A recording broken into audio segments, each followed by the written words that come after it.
But yeah, it's funny because like people were in their own.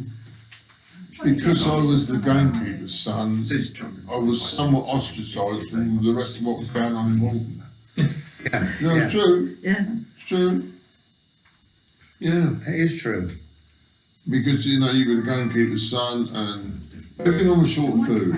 So to go and poach a rabbit, a pheasant or something, people were at it. I mean, I told you about Dennis Cole one day. We were walking down, when we shoot the lynx, walking down the lynx with father, and he had, there's someone in that bush over there. So we went over there and looked, we went, come on out. So this chap didn't move, he said, come on out. So it was Dennis come out. He said, they are, he's poaching. Where's your gun? And you're like, Dennis, I ain't got a gun. Well, he had got a gun, but he's put it under the bush, you know? So the old chap tears him off a strip back, he can't be there shooting, you know, and all that. Yeah, that's on the Sunday. On Tuesday night, Dennis comes up to pick him up and take the darts. Yeah, he comes up, knocking at the door, you come to darts? Yeah, okay, mate, yeah, we're going off the darts together. They played together, good old mates. But on the Sunday, he was up there seeing if he could get something to eat. Because he was seeing if he could get something to eat. Yeah. Which you can't understand nowadays. No. So who was the gamekeeper employed by? He was employed by the landowner, by John Eagle. Eagles? Yeah, by Eagles. Yeah. And he was gamekeeper at the Naze for 54 years. Wow. Yeah. Long time. And he was a good gamekeeper. Long time. And he had one of the best English partridge shoots probably in East Anglia. Yeah. Yeah. Terrific shoot that was. What was he doing, your dad, when you were born at Marsh Farm in Kirby?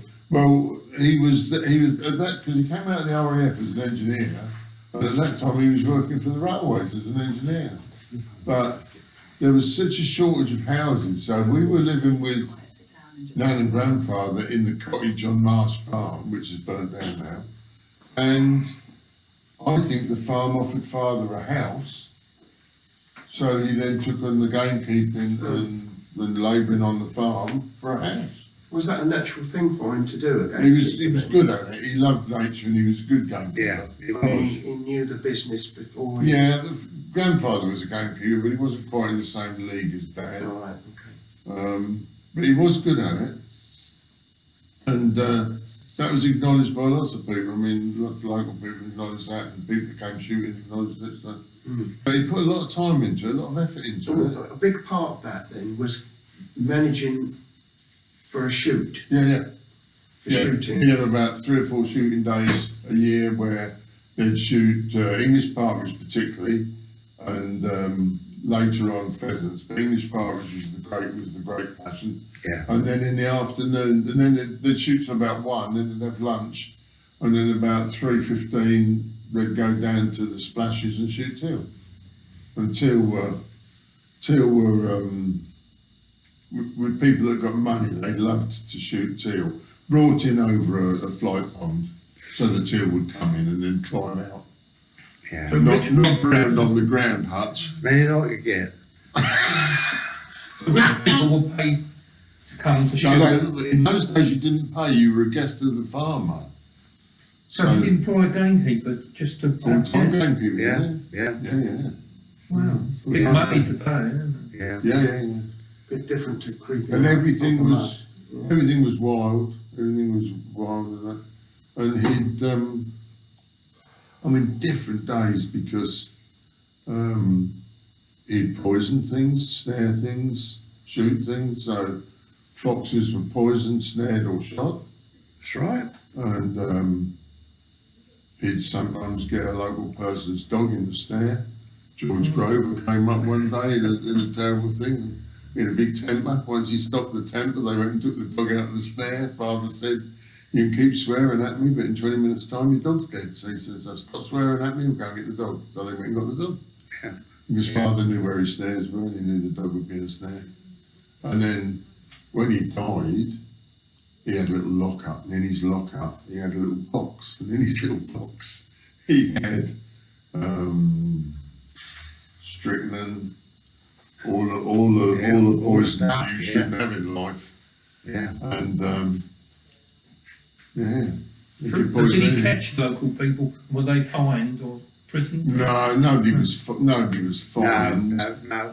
Nobody was fined. And, They didn't do it again. He got hit a couple of times at night with people with guns where he'd stopped them and that. Local people, it was a game everyone played. Everyone was hungry, so they wanted something to eat. And he knew who everyone was. So Jack Barrett would be a keen one. Hutch's name would come up because he was walking around the walk, go to his bloody Hutch's down there again.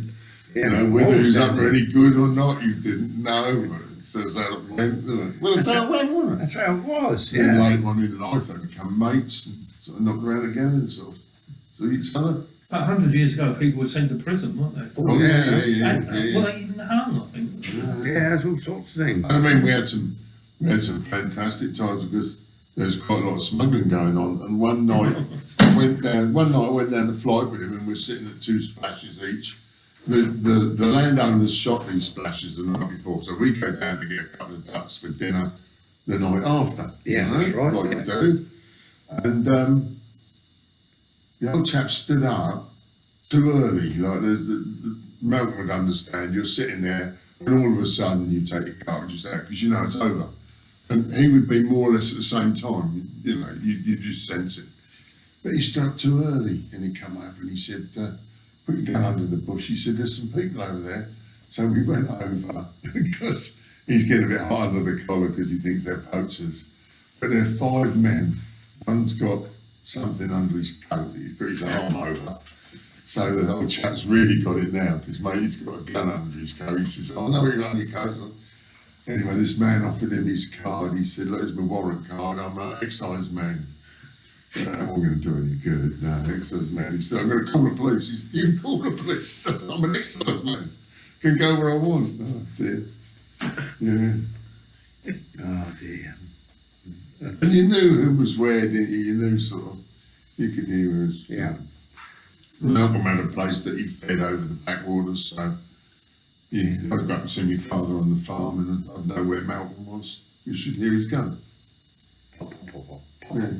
So people who didn't have any food and that, they used to keep their families going by what they Yeah, poached. people would shoot. I mean, my dad would often give me a rabbit and say, "Cycle down and give it to Mrs. So-and-so down the road," because he knew she hadn't got anything. Yeah. And rabbits were like, we went out shooting. Yeah. Myself and father went out shooting on the farm twice a week. Tuesdays and Thursday nights we'd shoot. And I was a schoolmaster. But there was no money in teaching, and I couldn't tell my dad that I could earn more money on the building site than I could teaching because he thought teaching was the dream. So I'd been a goldsmith and I loved teaching, but there was no money in it. So everything else was, I shot Tuesday nights, Thursday nights, shot rabbits. I hit him in the head. If you didn't hit him in the head, you got told off. So although he supplied food to some of the people, a lot of people thought that the gamekeeper and you as a son were the enemy or something. Well, no, it's just because he kept him off his farm. You couldn't walk through the farm without him. Not like you see people now. No, you couldn't walk all over the farm. You wouldn't walk on the farm. The farm was sort of, no one went on there. It was an isolated place. If when I was a kid, if I came down, Walton was from Roswell up to the Naze. Walton was a bit of a foreign area for me. Yeah, what was the story difference between the Naze and Walton? So they were sort of, were you a Naze person? You were a Naze Naze person? on. You were I was a town, I went to the Naze. what happened? Would there be like, No, it was It was just vicious fighting? there was no, there wasn't any great aggravation. It was just that just a thing, it wasn't it? was just there. The nose was just a little bit more cut off in those days. You know, and they had shops It up was there. self-contained, it had its own It shops had up its there. own shops. It was self-contained. When we first got married, Hillary didn't have to come to the town to buy anything. No. You could buy it all up the nose. And when I came to the town to buy a house in the town, the local historian, Nick Norman, who was the electrician, sent for me. He sent the church warden to find me. The church warden said, "Nick Norman wants to see you at the Red Triangle Club tonight at 7 o'clock. So I went up there and Nick was sitting in one of the high chairs overlooking the tables and that. He said, "Sit down, Michael." So I sat down, he said, I understand you're buying a house in the town. So I was buying 24 Station Street, it's quite a nice house. And he said, it's been discussed. He said, and on this occasion, it's all right. He said, oh, thank you very much, Nilla. He said, because you've married a Walton girl. He said, you're a Nazite. He said, but because you've married a Walton girl, that'll be all right. You couldn't write it. You couldn't write it, could you? That was how it was. It's done, it's just a day though, is it? But Nipper had that much clout in the town. He If was Niver a Norman asked to see comedian. you, he's a comedian. If Niver Norman asked to see you, you'd want to know why he wanted to see you. So you'd go, I only went up there because I want to know what Niver Norman wanted to see you about. Right.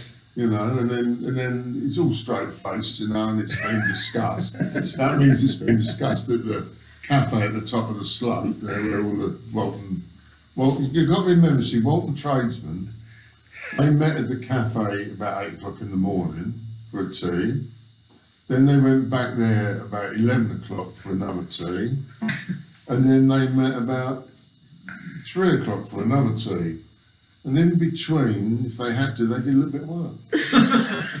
But that was mainly how Walton that was Walton traders. That's how they operated. So who would have discussed it with Nipper then? Well, Anybody. everybody, Chumley and All the cronies. all the cronies that got in there would have discussed it. They had a good laugh about it, and they'd go, "Oh, I'll send one to do that." Yeah. Who else apart from Chumley? Well, there you go. Who else is to get up there? Nipper, Chumley. Oh, I can't think. I never went in there. So when was this, the 50s, 40s, 60s? Oh no, this would be the 70s. This would be when I went there was 72, 73. I bought the house. Yeah. Oh, 60s was even more. if you saw Nipper about, he would say, I'll see you at Pellet's Corner, mate. All right? Where's Pellet's Corner? You know, Where was it? Mill Lane top. Yeah. Rough Terrace.